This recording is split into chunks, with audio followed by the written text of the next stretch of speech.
Welcome to Oxford English हट। आज इस लेक्चर में गाइस मैं फिर से आपकी हेल्प करने वाला हूं हमारे वर्ब के चैप्टर के लिए। और वर्ब का चैप्टर पीछे आपने पढ़ा था, क्लास ली थी, अब मैं इसको थोड़े नए तरीके से पढ़ाऊंगा और मैं चाहूँगा कि आप इस क्लास को भी लें।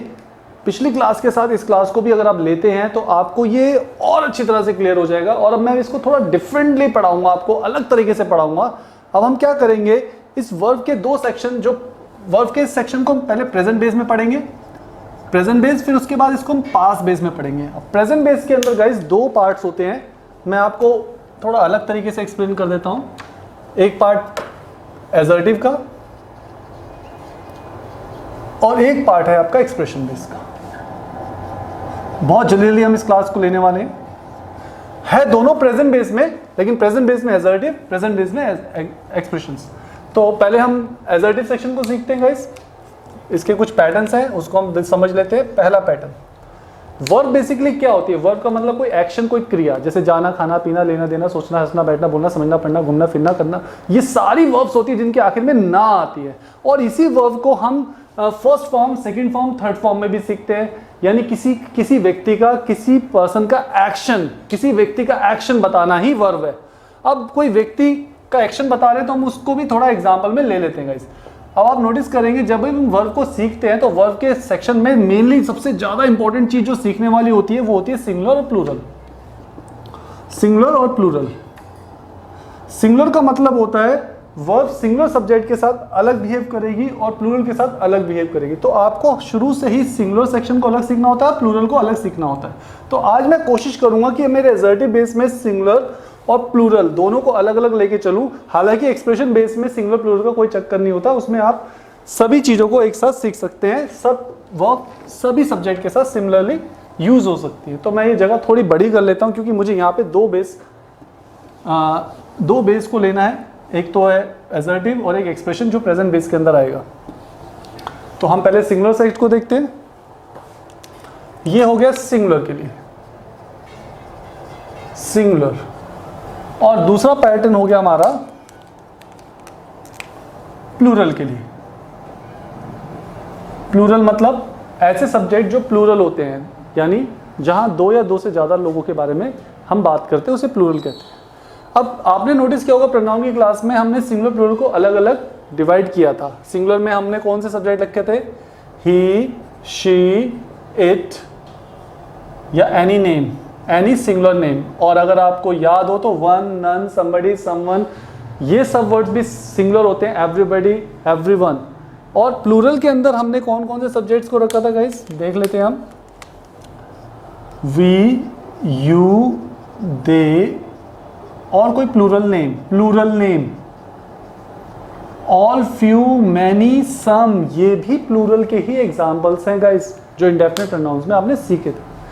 अब इनको आपको समझना है, सिंगुलर के साथ अलग बिहेव है, प्लूरल के साथ अलग बिहेव है और एक्सप्रेशन वर्ड अलग तरह से चलेगा।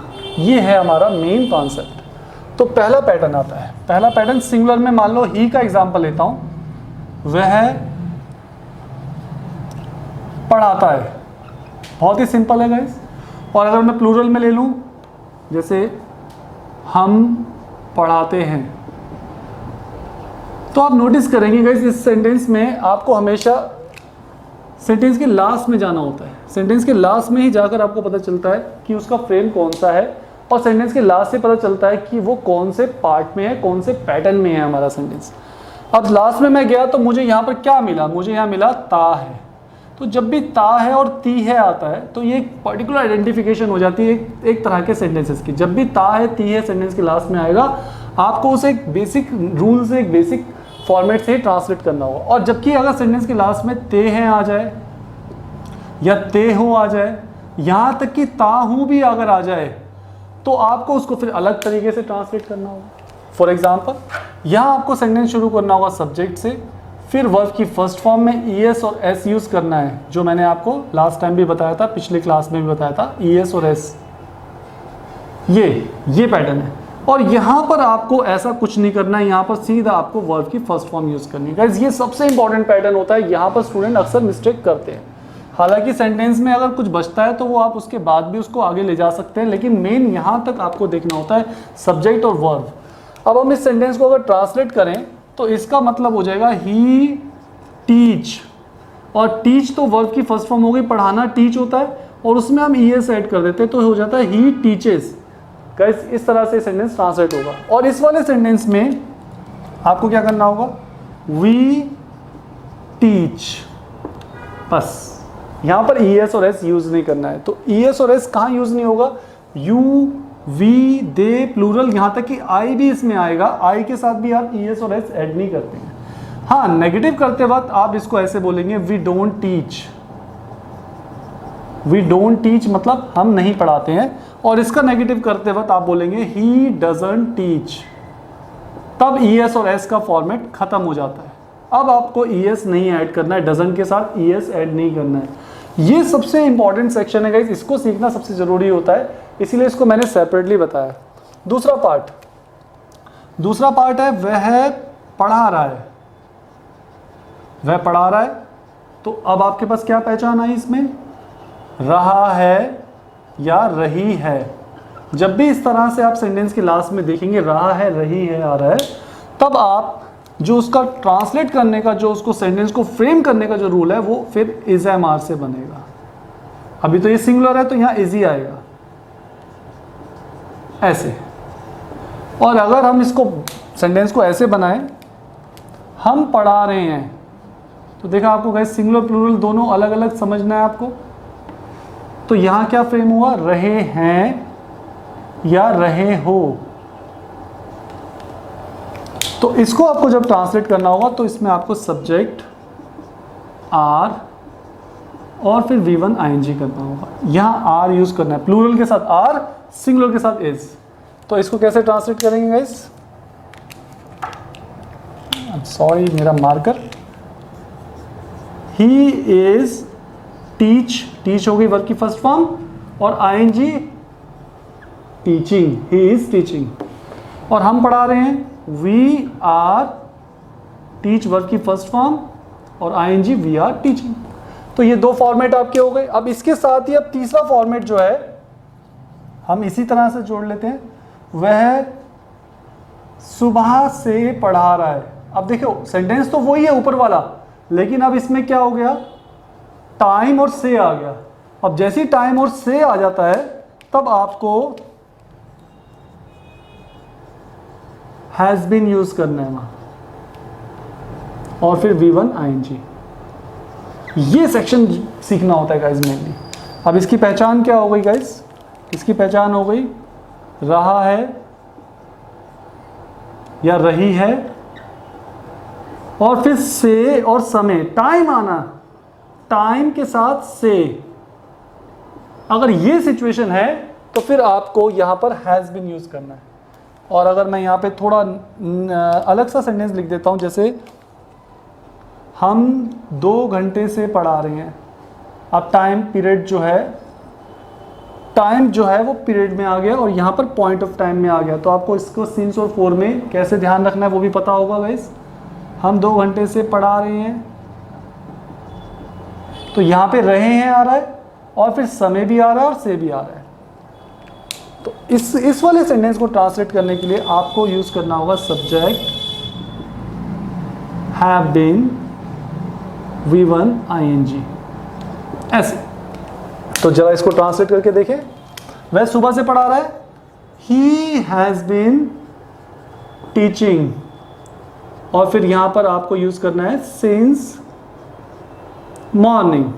So simple. जबकि इस वाले सेंटेंस के लिए वी हैव बीन टीचिंग, 4 लगा के 2 आवर्स आपको यूज करना है, फॉर 2 आवर्स। मैं यहीं लिख देता हूं फॉर 2 आवर्स।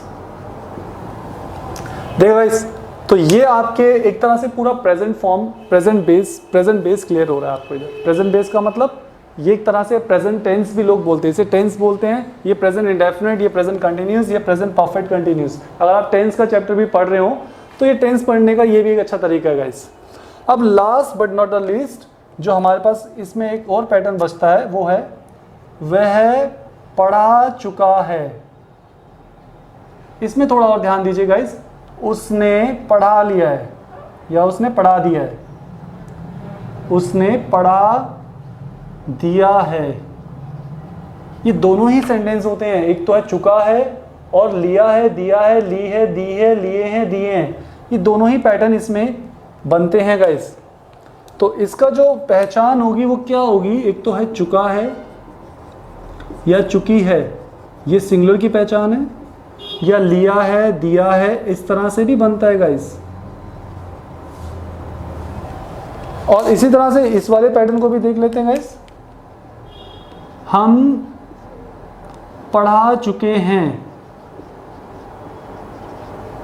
या हमने पढ़ा दिया है।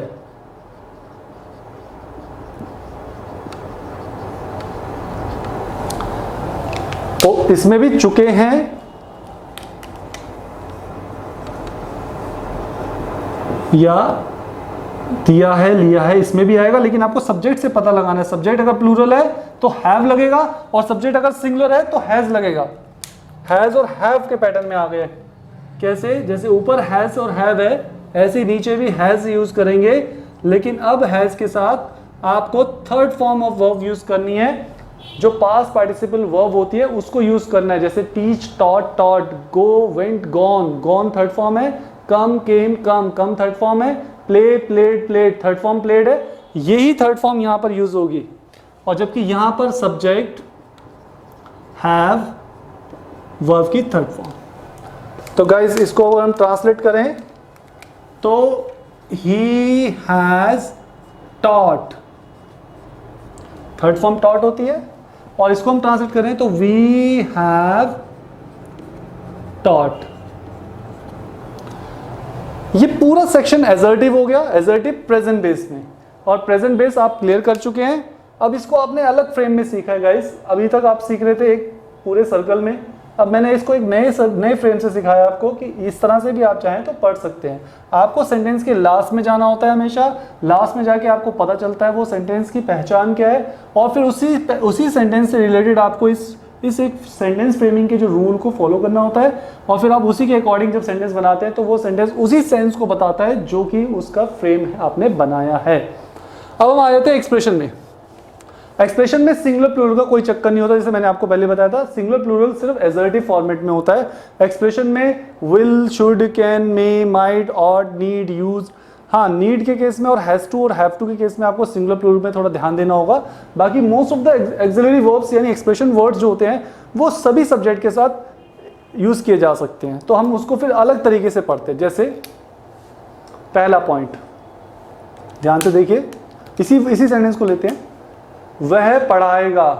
अब डजंट मैटर वह पढ़ाएगा आए या हम पढ़ाएंगे या तुम पढ़ाओगे, कुछ भी आए, यानी गा, गी या गे। मैं इसको थोड़ा रब कर देता हूँ, थोड़ी जगह बन जाएगी, क्योंकि यह जगह थोड़ी सी चाहिए मुझे। एक्सप्रेशन,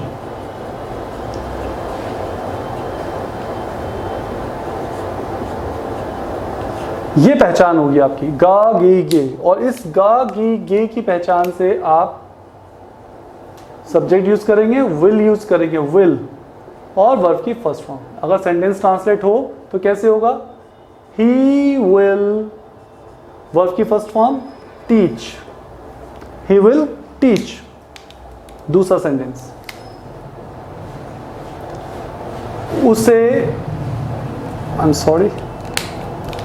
उसे पढ़ाना चाहिए, उसे पढ़ाना चाहिए।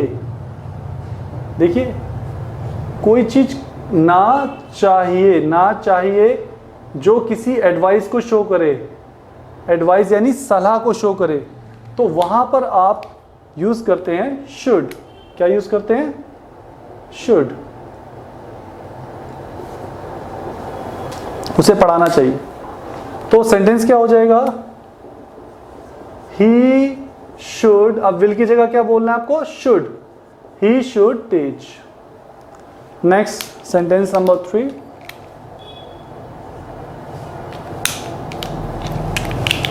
आई एम सॉरी, वह पढ़ा सकता है।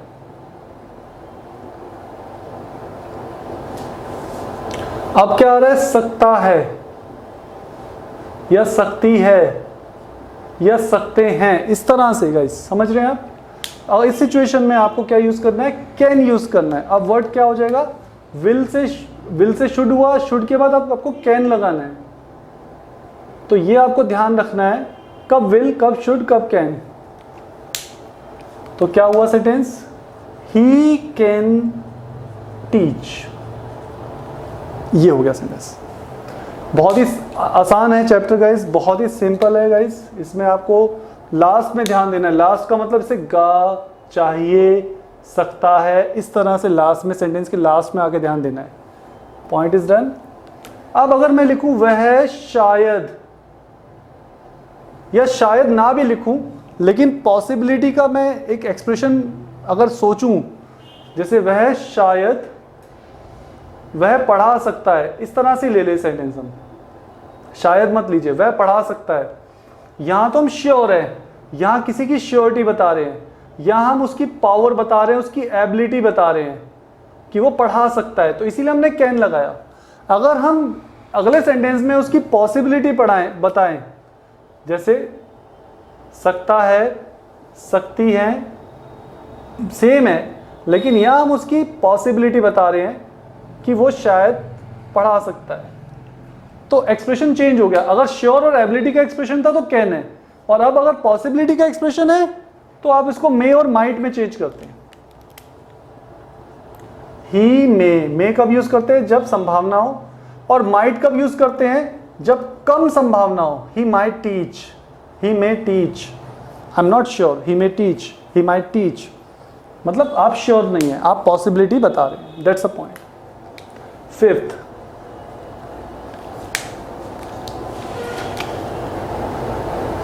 उसे पढ़ाना है, उसे पढ़ाना है।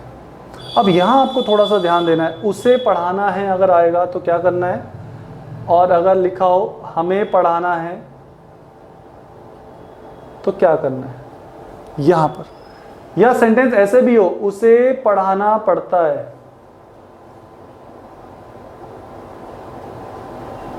या हमें पढ़ाना पड़ता है। यानी अब आपका एक्सप्रेशन क्या है, जरूरी या फिर मजबूरी को शो कर रहा है। देखिए सेंटेंस से क्या फील हो रहा है, मजबूरी है, बेचारे को पढ़ाना पड़ता है, मजबूरी है, मुझे उसे पढ़ाना है, यानी ज़रूरी है।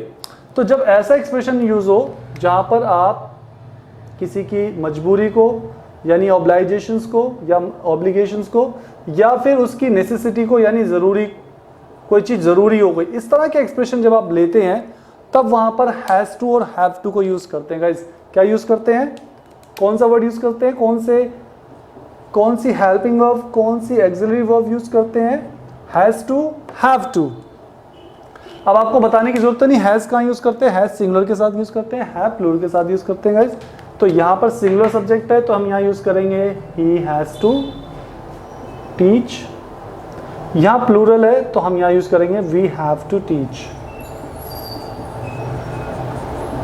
अब देखिए गाइस सेंटेंस बहुत सेम चल रहा है, अभी आप नोटिस कर रहे हैं, ही टीच, ही टीच, ही टीच, ही टीच, और अभी भी ही टीच, ये तो चल रहा है। लेकिन इसके बीच में will, should, can, may, might और हैज़ टू, ये चेंज होते जा रहे हैं। ये चेंज हो रहे हैं तो उनके एक्सप्रेशन चेंज हो रहे हैं। एक्सप्रेशन मतलब यहाँ जब शुड लगा रहे तो एडवाइस हो रहा है, जब विल बोल रहे हो तो किसी की इंटेंशन बता रहे हो, किसी का इंटेंशन या डिटर्मिनेशंस या उसके प्रॉमिस को भी शो कर रहे हैं। तो ये एक्सप्रेशन जो गागी गे का एक्सप्रेशन है वो विल का है, यानी विल का एक्सप्रेशन है इंटेंशन बताना, और शुड का एक्सप्रेशन है एडवाइस बताना, और कैन का एक्सप्रेशन है किसी की श्योरिटी को या किसी की एबिलिटी को बताना, और मे माइट का एक्सप्रेशन है पॉसिबिलिटी को या लेस पॉसिबिलिटी को बताना, जबकि हैज़ टू और हैव टू का जो एक्सप्रेशन है किसी नेसेसिटी को बताना, बहुत जरूरी हो गई कोई चीज़ उस बात को बताना। तो इसीलिए आपको इस फ्रेम को समझना होता है गाइस, बहुत ही सिंपल है, कोई बड़ा मुश्किल फ्रेम तो नहीं है, आप इसको सीख सकते हैं। इसके अलावा इसमें एक दो पैटर्न्स और भी हैं जो हमने पीछे क्लास में भी पढ़े थे, याद होगा। उसे पढ़ाने की ज़रूरत है,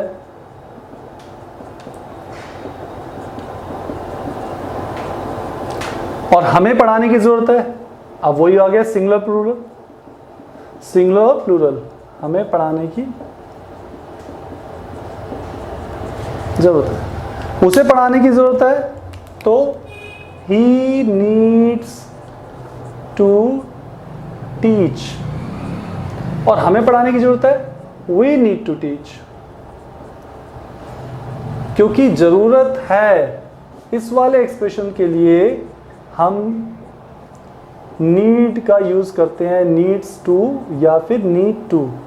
नीड्स टू हम यूज़ करेंगे सिंगुलर के साथ और नीड टू हम यूज़ करेंगे प्लूरल के साथ, दैट्स ऑल। तो अगर आप काउंट करें गाइस, तो ये वो सारे पैटर्न्स थे जो हम लोगों ने पीछे क्लास में भी सीखे थे। अब मैंने इसको आपको थोड़ा अलग तरीके से बताया। इसको हम लोग टेंसेस में प्रेजेंट टेंस कहते हैं, इसको मॉडल्स भी बोलते हैं। आपने सुना होगा एक्सिलरी वर्ब्स, मॉडल्स जो है बच्चे स्टूडेंट्स सीखते हैं और उनको प्रॉब्लम आती है, तो मैंने सोचा कि इसको आपको एक अलग तरीके से, एक अलग फ्रेम में भी क्लास दूँ। अब मैं आपको नेक्स्ट वीडियो में, नेक्स्ट क्लास में आपको बताऊँगा कि इसका जो पास्ट बेस है, पास्ट बेस हमारा रह गया, अभी प्रेजेंट बेस हुआ है, एक बेस और आपको करना है, क्योंकि मैंने आपको बताया जनरली जब हम टॉपिक्स बनाते हैं तो वो दो तरह के बेस में होते हैं, एक तो प्रेजेंट बेस में, एक पास्ट बेस में। तो वो आगे जब हम टॉपिक मेकिंग में आएंगे तो आपको ये क्लास बहुत हेल्प करेगी उस समय गाइस, क्योंकि उस समय आपके पास अगर ये दो बेस अच्छी तरह से क्लियर होंगे तो आप किसी भी टॉपिक को बड़े आराम से ट्रांसलेट कर पाएंगे, बड़े आराम से बना पाएंगे।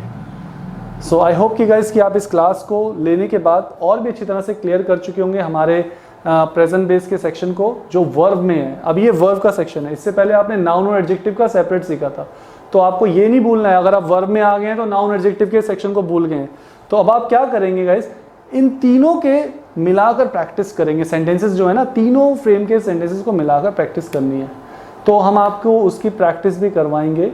पहले हम इसके बाद आपको पास्ट बेस, एक बार पास्ट बेस की क्लास दे दे, पास्ट बेस को पढ़ाएंगे, फिर उसके बाद हम आपको स्पेशल कई वीडियोस जो हैं प्रैक्टिस सेशन के देने वाले हैं गाइस, जिससे कि आपका प्रैक्टिस और मजबूत हो। बाकी आपको हम नोट्स में सेंटेंसेस दे रहे हैं, सारे वर्ड्स दे रहे हैं, सब तरह की आपको हेल्प कर रहे हैं।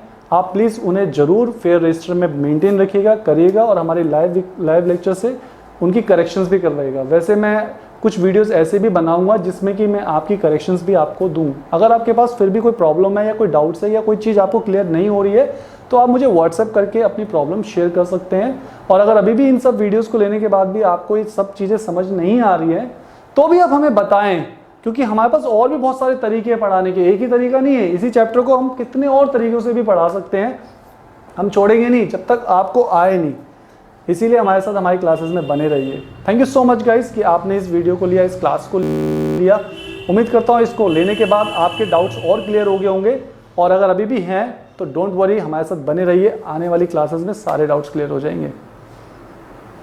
Thank you so much, bye.